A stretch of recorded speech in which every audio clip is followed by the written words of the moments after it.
Hey, welcome back to Martani's in Cargo for another video. I was on Instagram this morning and I saw a video by Titan Sinclair. Here's a screenshot from it, by the way. He has a new dog, which I'm guessing is his, called Walter. You may be thinking, fair enough, what does that have to do with anything? And that's what I thought when I first saw it, but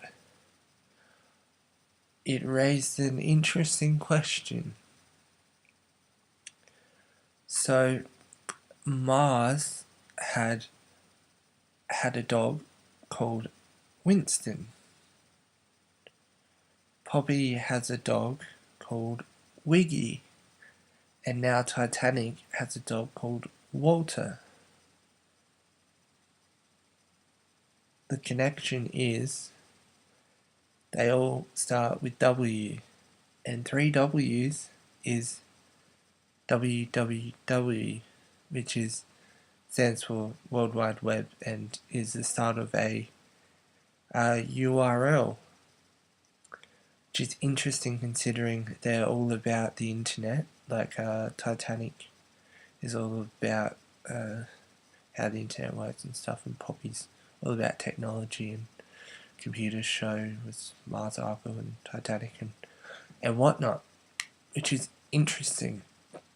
I posted about this on the Poppy Discord, and there was like one response, and it was just there was covering up something else, which is just a bit stupid in my opinion. But I found that interesting, and I thought I would share it with you. I am sorry if there is another dog in the Poppy Marsii universe that I haven't mentioned, which makes this theory completely irrelevant. I was just making this video on a whim and just thought I'd make it anyway for you, in case you were curious. So, if Winston, Wiggy and Walter are anything to go by, the next dog will be called Dot, so it will be www dot. No, probably not, it's just a joke. So yeah, just something a little short and interesting. Also, if you're wondering what the thing here is, it's my videos idea list that I have written down. It's not for Martani's in Cargo, it's for Alaska. But yeah, thank you for the ongoing support, and I'll see you soon for more videos.